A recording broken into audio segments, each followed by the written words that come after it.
যত মুসিবত এবং বিপদ আপদ, সমস্যা এবং বাধা বিপত্তি আমাদের চলতি পথে, আমাদের জীবনের পথে আসে, এগুলো সবগুলোই আমাদের দুহাতের কামাই।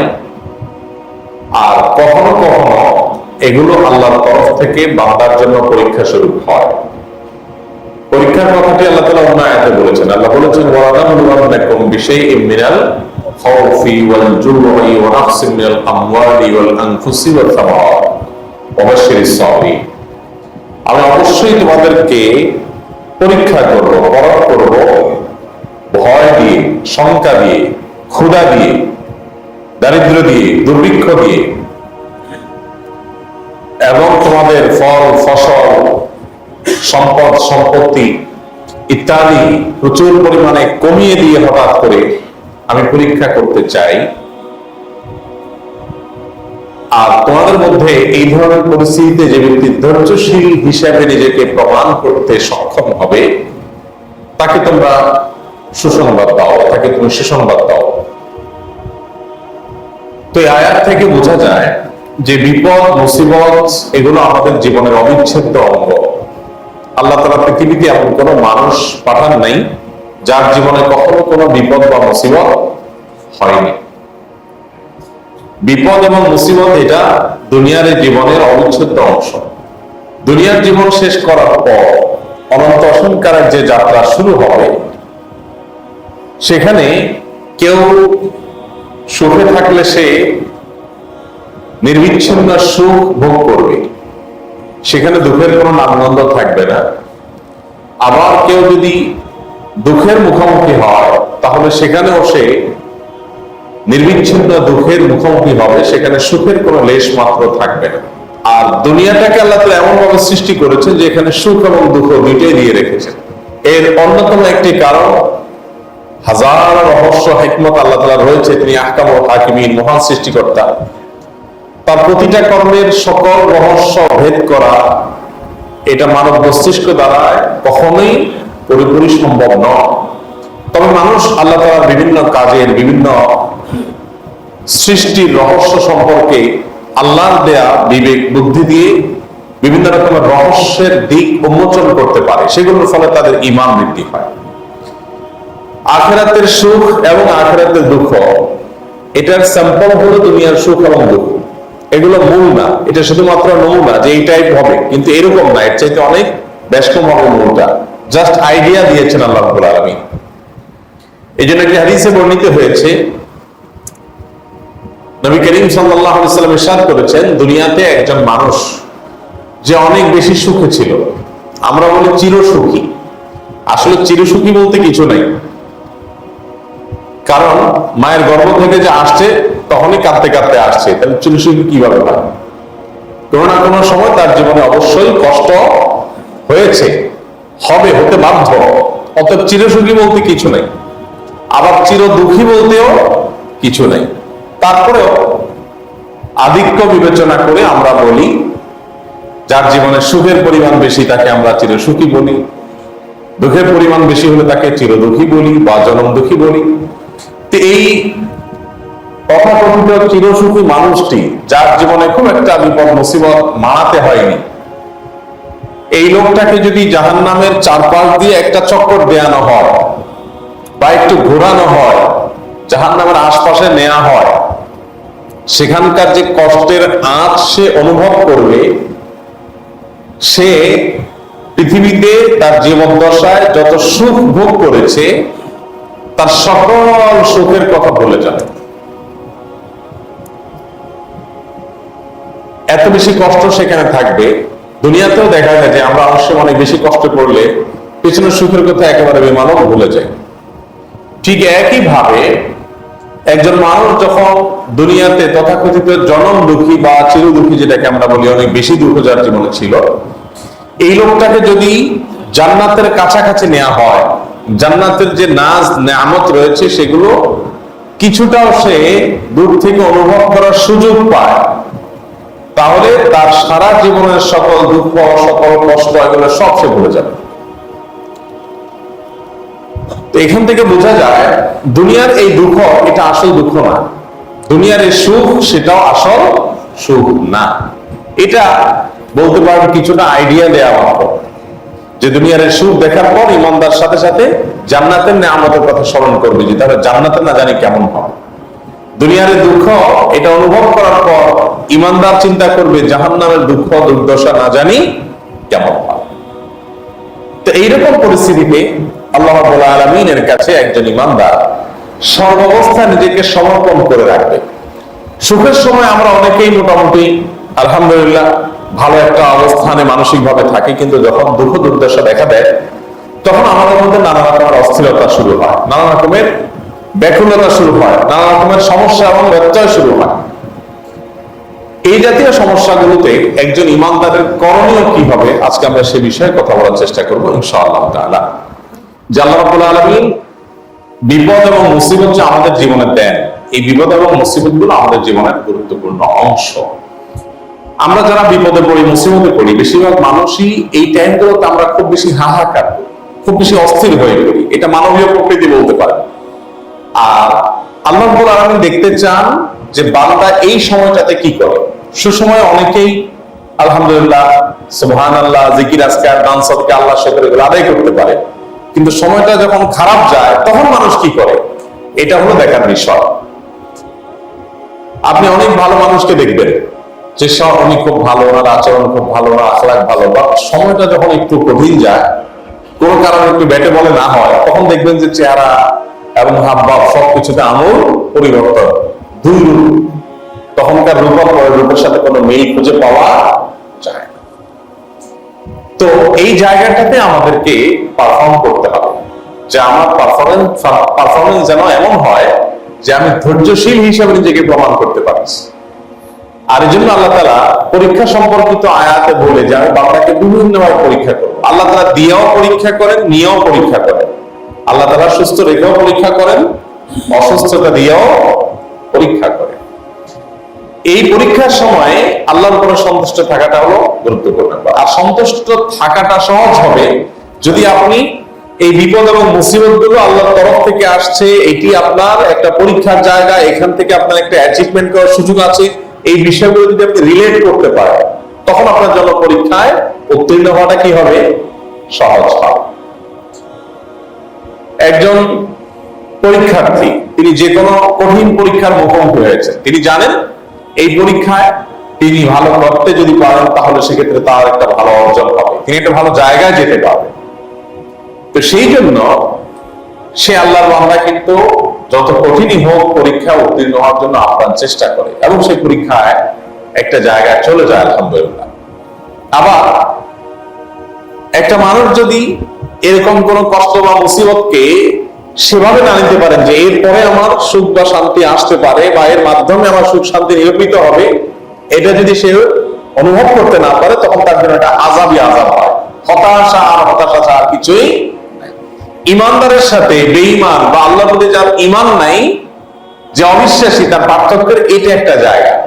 ইমানদার সকল কঠিন পরিস্থিতিতে তার একটা সান্ত্বনা আছে, তার একটা নিজেকে নিজে প্রবোধ দেওয়ার জায়গা আছে যে আমার পরীক্ষার পিরিয়ড চলছে, আমি শুধুমাত্র এই টাইমে সবর করে ধৈর্য ধারণ করে আল্লাহর প্রতি পরিপূর্ণ ঈমানটাকে ধরে রাখাটাই হলো আমার চ্যালেঞ্জিং। এটা যদি করতে পারি তাহলে আল্লাহ কোরআনে বলেছেন ওয়াবাশশিরিস সাবিরিন, ধৈর্যশীলদেরকে আপনি সুসংবাদ দিয়ে রাখেন হে রাসূল। আর হাদিসে আসছে নবী করিম সাল্লাল্লাহু আলাইহি ওয়াসাল্লাম বলেছেন আস-সাবরু সাওয়াবুহু আল জান্নাহ, ধৈর্য এটার বিনিময়ে আল্লাহ কি দিবেন, জান্নাত দিবেন। আপনি ব্যবসা বাণিজ্য করছেন, একের পর এক মার খাচ্ছেন, ধরা খাচ্ছেন, লস হচ্ছে, কোমরটা সোজা করতে পারছেন না, একটু সোজা হচ্ছেন তো আবার আঘাত আসছে। কোভিড-19 যে যাইতে না যাইতে একটু পোষানোর চেষ্টা করছেন, এর মধ্যে আবার রাশিয়া যুদ্ধ চাপা, এরপরে আবার দেশীয় বৈশ্বিক নানান সমস্যা দেখা দিল, কোমর সোজা করতে পারছেন। আপনি যদি এর রহস্যটার দিকে একটু তাকান যে আল্লাহ রাব্বুল আলামিন আমাকে পরীক্ষা করতে চাইছেন, এবং এই পরীক্ষা যদি আমার সবকিছু হারিয়েও ফেলতে হয় আর তার বিনিময়ে জান্নাত হয়, তাহলে ডিলটা কি লসের ডিল হলো না লাভের ডিল হলো? দুনিয়াতে আপনার কষ্ট হলো, কষ্ট হতে কি হবে, আপনার ব্যবসা বাণিজ্য সব যেতে যেতে যেতে যেতে যেতে আপনি রাস্তা দাঁড়ায় গেলেন, এই তো, এর বেশি কিছু তো হবে। অথবা কষ্ট করতে করতে করতে করতে আপনার রুহটা বের হয়ে যাবে, এই তো মরে যাবেন, এর চেয়ে বেশি কিছু আর হবে না।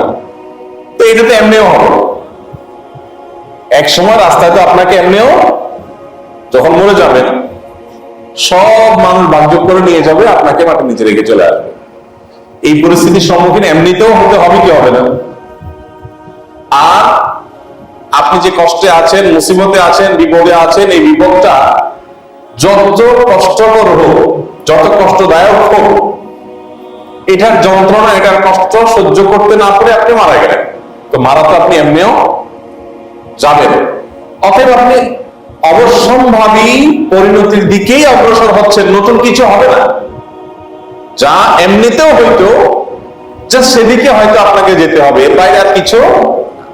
কিন্তু এটার বিনিময়ে যদি আল্লাহ রাব্বুল আলামিন আপনাকে কিয়ামতের ময়দানে জান্নাতের সার্টিফিকেট দিয়ে দেন, চির সুখ, যেখান থেকে আর কখনো দুঃখের দেখা পাবেন না, তারপরে আর কখনো আপনার জান্নাত থেকে বের হতে হবে না, অনন্ত অসীমকালের সুখের যদি আপনি পরোয়ানা পেয়ে যান দুনিয়ার এই 10, 20, 30 বছরের কষ্টের বিনিময়ে, তাহলে সেটা অবশ্যই লাভজনক ডিল, সেটা কখনো আমাদের জন্য লসের ডিল হতে পারে। ইমানদার যখন তার আইডিওলজি, তার চিন্তা ভাবনা যখন এরকম হবে, তার দর্শন যখন এরকম হবে, তখন তার জন্য এই সকল কষ্ট সহ্য করা পারের মতো কি হবে? সহজ। সাহাবায়ে কেরামের মধ্যে অনেক সাহাবী ছিলেন এ জাতীয় অনেক কষ্ট ভোগ করেছেন, কিন্তু সেই কষ্টগুলোকে আলিঙ্গন করা, সেগুলোকে ওয়েলকাম করা, তাদের জন্য হাসি মুখে বরণ করাটা পানির মতো সহজ হয়ে গেছে যখন ভেতরে ইমানটা ভালো করে তারা গেঁথে নিতে পেরেছে যে এই সবগুলোর বিনিময়ে আলটিমেট আমি যদি আল্লাহর কাছে জান্নাত আশা করি, তাহলে এগুলো আমার জন্য কোনো ক্ষতিকর কিছুই না, জাস্ট সহ্য করা। একজন রোগী, তিনি যেরকম ডাক্তারের কাছে নিজেকে সমর্পণ করেন, কাটাছাড়া করেন, ডাক্তার সাহেব অপারেশন করেন, হ্যাঁ, এবং তিতা ওষুধ দেন, তার পছন্দ হয় না সেরকম ট্রিটমেন্টও তার উপরে আরোপ করেন, সবকিছুকে রোগী মেনে নেয়, সহ্য করে নেয়। কেন? কারণ জানে যে এই কষ্টটা সহ্য করতে পারলে আমার কি হবে? সুখ হবে। মুহতারাম হাজিরিন, এই জন্য নবী করিম সাল্লাল্লাহু আলাইহি ওয়াসাল্লাম তিনি আল্লাহর কাছে নিবেদন করতেন, আল্লাহ, সুখ এবং দুঃখ এই দোনো অবস্থাতেই আমি তোমার উপর সন্তুষ্ট। তুমি সুখে রাখলে তো সন্তুষ্ট আছি, আবার দুঃখ দিলে সেটাও আমি তোমার প্রতি কোনো আমার অভিযোগ অনুযোগ নাই, তুমি আমার সৃষ্টিকর্তা হিসেবে আমার জন্য যা কল্যাণের সেটাই করছো। কিন্তু আল্লাহ, দুঃখ দুর্দশা এটা তো পরীক্ষা, এই টাইমে স্লিপ না করে নিজের জায়গায় দাঁড়িয়ে থাকা, একেবারে সাস্টেইন করা নিজের ঈমানকে, এটা একটা জটিল কঠিন কাজ। এই জন্য আমি তোমার কাছে সবসময় দুঃখ দুর্দশা থেকে মুক্তি চাই, পেরেশানি থেকে মুক্তি চাই, কিন্তু তারপরে তোমার ফয়সালা যদি হয়, আমি বিশ্বাস করি যে এর পেছনে আমার কল্যাণ অবশ্যই আছে। আমরা নিজেদের জন্য যেটাকে কল্যাণকর মনে করি, আমি একটা ব্যবসায়িক ডিল করতে যাচ্ছি, আমি একটা কাজ করতে যাচ্ছি, সে কাজটা বাধাগ্রস্ত হলো না, ব্যাটে বলে আমি ফেলিওর হয়ে গেলাম, আমি ব্যর্থ হয়ে গেলাম। এত কিছুর পরও সেই কাজটা আমার জন্য সার্বিকভাবে সর্বতভাবে কল্যাণকর হতে পারে, কারণ আমি আমার নিজের জন্য যা ভালো মনে করছি, আমার সৃষ্টিকর্তা আমার জন্য যা ভালো মনে করছেন সেটা অবশ্যই তার চাইতে, আমার তার চাইতে কল্যাণকর হবে। কারণ অভিভাবক, তার অধীনস্থ যারা থাকেন, তাদের কল্যাণটা যত ভালো বুঝেন, এই অধীনস্থরা নিজেদের কল্যাণটা তারা এত ভালো বুঝেন না। মানুষ নিজে যেটাকে ভালো বুঝে তার চাইতে উপরে যারা থাকেন, তাদের দৃষ্টির প্রসারতা আরো অনেক বেশি থাকে। এই জন্য দেখবেন সন্তানরা বাবা মার কাছে অনেক কিছু চায়, বাবা মা দেয়, সন্তানের ভালোর জন্য দেয়। এখন সন্তান যদি মনে করে যে না, বাবা মা মানবিক জুলুম করছে, তাহলে এটা তার নির্বুদ্ধিতা ছাড়া কিছুই হাজিরি। আমাদের জীবনে অনেক সময় অনেক জিনিস আমরা চাইছি কিন্তু হয় নাই, এরপর একটা সময় আমাদের বুঝে আসছে যে হয় নাই, এই না হওয়াটা আমার জন্য কল্যাণকর হয়েছে, না হওয়াতে আমার অ্যাচিভ হয়েছে, এই অর্জনটা হয়েছে, হলে এটা আর হতো না। এরকম জীবনে হাজারটা ঘটনা আপনি মেলাতে পারেন। আর যদি আপনি মিলাতে নাও পারেন, তো ইমানদারের তো ক্ষতির কিছু নেই। নবী করিম সাল্লাল্লাহু আলাইহি ওয়াসাল্লাম বলেছেন এক হাদিসে, আজাবান লিআমরিল মুমিন, ইমানদারের পুরো বিষয়গুলোই আশ্চর্যজনক, অদ্ভুত। কারণ ইন্না আমরাহু কুল্লাহু খায়র, ইমানদারের সবকিছুতেই কল্যাণ। ইন আসাবাহু শাররুন, ইমানদারের জীবনে যদি কোনো বিপদ হয়, মুসিবত হয়, সমস্যা দেখা দেয়, বিপদ হয়, তাহলে সেক্ষেত্রে সাবারা, সে ধৈর্য ধারণ করে। ফাকানা খায়রাল লাহ, তো ধৈর্য ধারণ করলে এই বিপদটা তার জন্য বরং আশীর্বাদে পরিণত হয়ে গেল, সবর করে সে জান্নাতি হলো। আর ওয়াইন আসাবাহু খায়রুন, আর যদি ইমানদারের জীবনে ভালো কিছু আসে তাহলে সে শাকারা, আল্লাহর শুকরিয়া আদায় করে, কৃতজ্ঞতা জ্ঞাপন করে, তো এটাও তার জন্য কল্যাণ হয়। হাতি মূল্যেও লাগ, বাঁচতেও লাগ, ঠিক ইমানদার অবস্থায়, এরকম যদি সে সর্বাবস্থায় ইমানটাকে রিলেট করতে পারে। মুহতারাম হাজরিন, এই জন্য আল্লাহ তাআলা তার প্রিয় মানুষদেরকে সবচেয়ে বেশি কষ্ট দিয়েছে, সবচেয়ে বেশি পরীক্ষা নিয়েছেন। হাদিসে আরসিল সাল্লাল্লাহু বলেছেন, আসাদুন নাসি বালান আল আম্বিয়া, সবচেয়ে বেশি বিপদ আপদ মুসিবত হয়েছে যাদের জীবনে, তারা ছিলেন কারা? নবী রাসূলগণ। আপনি আমাদের নবী করিম সাল্লাল্লাহু আলাইহি ওয়াসাল্লামের জীবনী দেখেন, একবারে ওয়াফাতের আগ পর্যন্ত কত রকমের টেনশন আর প্রেশার একটা মানুষের জীবনে হতে পারে, সবগুলো তাকে দেওয়া হয়েছে। মক্কা বিজয় করেছেন, তার সামান্য কিছু পর দুনিয়া থেকে চলে গেছেন, এর আগ পর্যন্ত একের পর এক মুসিবত। মক্কাতেও তাকে বিপদ আপদ সহ্য করতে হয়েছে, মদিনায় আসার পর তাকে শান্তি থাকতে দেওয়া হয়নি, কিন্তু শেষ হাসিটা হেসে দুনিয়া থেকে চলে গেছে। ইমানদারের সান্ত্বনার জায়গায় হলো এটা, যে আল্লাহ নবী এবং আল্লাহ রাসূলগণের জীবনে যদি বিপদ আপদ আসতে পারে, আমি কি? অনেকে আছে দেখবেন ফাসিক, ফাজের, পাপিষ্ঠ, এদের জীবনে কোনো বিপদ আপদ আসে না। এটাকে আমি এক্সাম্পল দিয়ে বোঝানোর চেষ্টা করি যে ভর্তি হয়, সে পড়াশোনার জন্য মারধর খায়, শাসনের মুখোমুখি হয়, পরীক্ষা দিতে হয়, কষ্ট সহ্য করতে হয়। আর যে ভর্তি হয় না, তার তো এগুলোর কিছু নেই। যে আল্লাহর প্রতি ঈমানই আনে নাই, বেঈমান, তার তো হিসাবের খাতাই নেই। খাতাই নেই বলতে তার ভালো আর মন্দের কি, তার তো টোটালি মন্দ, অতএব সে তো অনন্ত অসংকালে জাহান্নামী হিসাবে যাচ্ছে। আর যে আল্লাহ তাআলার প্রতি ঈমান আনয়নকারী বান্দা, তার জীবনে তো কঠিন হয়। আপনি যখন দেখবেন আপনার ছেলেটা সিগারেট হাতে নিছে, আপনি টের পান, আর চোখের সামনে কোন রকম পড়ে যায়, তাহলে আপনি তো উত্তম মধ্যম দিবেন সন্দেহাতীত ভাবে, তাকে শাসন করবেন। কিন্তু আপনার আশেপাশে চোখের সামনে কত ছেলে সিগারেট খাচ্ছে, আরো কত অন্যায় অনাচার করছে, আপনি দেখেও সেগুলাতে তেমন করে ইন্টারফেয়ার করবেন না। কেন করবেন না? কারণ এগুলো তো আমার ছেলে না, এটা আমার ছেলে। অতএব যেটাকে মানুষ নিজের হিসাবে অন করে, তার প্রতি যে মানসিকতা থাকে, অন্যদের প্রতি সেই মানসিকতা থাকে না। একজন বেঈমান, একজন অবিশ্বাসী মানুষ, একজন ফাসিকের সাথে একজন ইমানদারের পার্থক্যের জায়গা হবে এখানে। এই জন্য মুহতারাম হাজরিন, জীবনের যত মুসিবত আসবে, জীবনের যত কষ্ট আসবে, জীবনে যত বিপদ আসবে, এই প্রত্যেকটা বিপদকে আশীর্বাদ হিসাবে নিতে হবে এবং আমার জন্য কল্যাণকর মনে করে আল্লাহর পরে তৃপ্তির ঢেকুর গিলে শুকর আদায় করা এবং সবর করতে হবে। জান্নাত পুরাটাই হলো সবরের বিনিময়। এক হাদিসে নবী সাল্লাল্লাহু আলাইহি ওয়াসাল্লাম বলেছেন, হুফাতিল জান্নাতু বিল মাকারিহ, জান্নাতকে চতুর্পাশে হাজার হাজার কাঁটা এবং অপছন্দনীয় কর্ম দিয়ে পরিবেষ্টন করে রাখা হয়েছে। অর্থাৎ জান্নাতে যদি আপনার এন্ট্রেন্স করতে হয়, আপনাকে যদি জান্নাতে ঢুকতে হয়, তো সেক্ষেত্রে জান্নাতের চারপাশে হাজার বাধা, বিপত্তি, মুসিবত, সমস্যা, অপছন্দনীয় বিষয়গুলো আল্লাহ দিয়ে রেখেছেন। এগুলো একটা একটা একটা করে ওভারকাম করে করে আপনাকে জান্নাত পর্যন্ত যেতে হবে। তার মানে অনেক অপ্রিয়, অনেক তিক্ত, অনেক অপছন্দনীয় বিষয়কে গ্রহণ করা এবং বরণ করা মানুষকে থাকতে হবে, তার মাধ্যমে আমরা জান্নাতে যেতে পারবো। আল্লাহ তাআলা আমাদেরকে সবরকারী এবং ধৈর্যধারীদের কাতারে শামিল হওয়ার তৌফিক দান করুন। নবী সাল্লাল্লাহু আলাইহি ওয়াসাল্লামের হাদিসে, যেটি শেষে বলছিলাম, এই হাদিস তিনি আরো বলেছেন যে নবীদের প্রতি আল্লাহর বিপদ আপদ এবং মুসিবত বেশি হয়, সুম্মাল আমসাল ফাল আমসাল, এরপর নবীদের সাথে যার যত সাদৃশ্য হবে, তার জীবনের পরীক্ষা তত বেশি হবে। কিছু এক্সেপশন আল্লাহ তাআলা রাখেন, যে তাকে আল্লাহ তাআলা এত বেশি পরীক্ষা নেন নাই, কিন্তু নরমাল এবং সাধারণ চিত্র হলো যে আল্লাহ রাব্বুল আলামিন মানুষকে প্রচুর পরিমাণে পরীক্ষা নেন, সে ঈমান এনেছে যেটা প্রমাণ করার জন্য। কোরআন কারীমের জন্য আল্লাহ তাআলা বলেছেন, মানুষ কি ধারণা করেছে না যাই না বলবে আমরা ঈমান আনলাম আর তাকে কোনো পরীক্ষা করা হবে না? এটা কিভাবে বর্ণনা করেছে? তুমি ঈমান আনছো বলছো, তাহলে পরীক্ষায় তুমি প্রবেশ করে গেলা, এবার আমাদের সমাজের একটা চিত্র দেখবেন, অনেক লোক বলে যে কই ইউরোপিয়ানরা, পশ্চিমারা যারা ইমান নাই, অমুসলিম, কাফের, তারা তো আমাদের কাছে ভালোই আছে।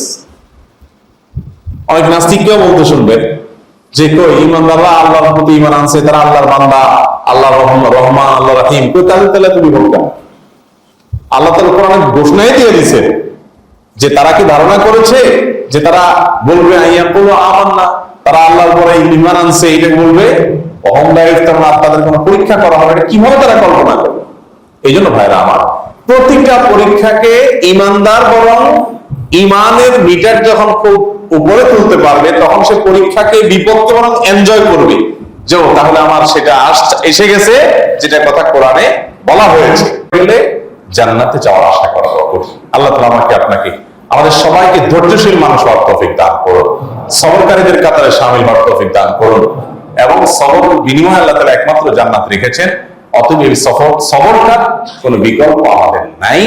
সংযম, নিয়ন্ত্রণ, সবর, সর্বস্থা হাসি মুখে থাকা এবং আল্লাহর সকল সিদ্ধান্তকে বরণ করে নেওয়ার মতো ইমানের শক্তি, এটা অনেক কঠিন একটা বিষয়। এর জন্য দোয়া করতে হবে, এর জন্য চেষ্টা করতে হবে, আত্মসমালোচনা করতে হবে এবং নিজেকে নিয়ে স্টাডি করতে হবে যে আমার ভিতরে ত্রুটিটা কি পরিমাণ আছে, কিভাবে সেটা কভার